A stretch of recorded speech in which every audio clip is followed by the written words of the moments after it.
आज ना आपण बनणार आहोत फक्त एका प्रेमिक्सपासून हे आईस्क्रीम एवढी मस्त अशी रबडी, एकदम टेस्टी, एकदम सॉफ्ट अशी रबडी.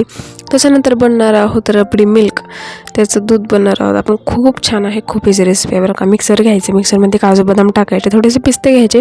पिस्ते ऑप्शनल आहेत, टाकायचं असेल तर टाका, आवडत नसेल तर राहू द्या.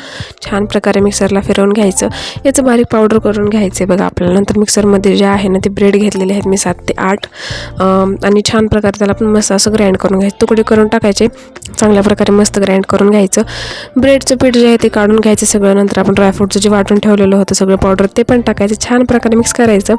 मिल्क पावडर जे आहे ते आपण ह्या स्टेजवरती टाकू शकतो, पण मी जेव्हा मला आपल्याला करायचं आहे ना मी तेव्हाच टाकले. आपण काय करू शकतो, हे प्रेमिक्स जे आहे ना फ्रीजमध्ये स्टोअर करून ठेवू शकतो, मिल्क पावडर ॲड करून सुद्धा. नसेल नंतर ॲड करायचं असेल तर नंतर ॲड करा. मस्त ड्रायफ्रूट टाकले, तुम्हाला जे आवडते ड्रायफ्रूट ॲड करा, छान प्रकारे मिक्स करा आणि मस्त आपलं प्रेमिक्स जे आहे ते एकदम रेडी झालेलं आहे बघा. हे बघा असं जे आहे ते फ्रीजमध्ये ठेवून द्यायचं प्रेमिक्स झाकून वगैरे, आणि कधी पण आईस्क्रीम करायचं तेव्हा यूज करायचं. नंतर याच्यामध्ये मिल्क पावडर टाकायचं, मिल्क पावडर टाकून छान प्रकारे हाताने मिक्स करून घ्यायचं. पूर्ण एकत्र ते झालं पाहिजे बघा, पूर्ण एकजीव झालं पाहिजे. म्हणजे सगळे ब्रेड चिकन ड्रायफ्रूटची जे पावडर होती ते मिल्क पावडर सगळं एकजीव झालं पाहिजे. आणि मध्ये असं झालं ना, मी व्हिडिओ चालू करायचा विसरूनच गेले बरं का.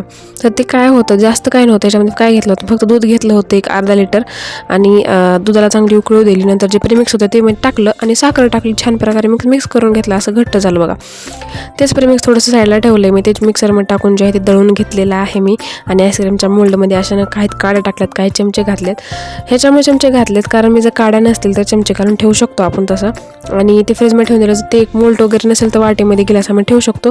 नंतर त्याच प्रेमिक्समध्ये त्या जे प्रेमिक्स मी दळून घेतलं होतं मिक्सरमध्ये त्याच्यामध्ये दूध टाकलं, मस्त साखर टाकली, दळून घेतलं. मस्त आपलं मिल्क पण रेडी आहे आणि आईस्क्रीम पण रेडी आहे आणि आपली रबडी तर ऑलरेडी ते रेडीच झालेली होती.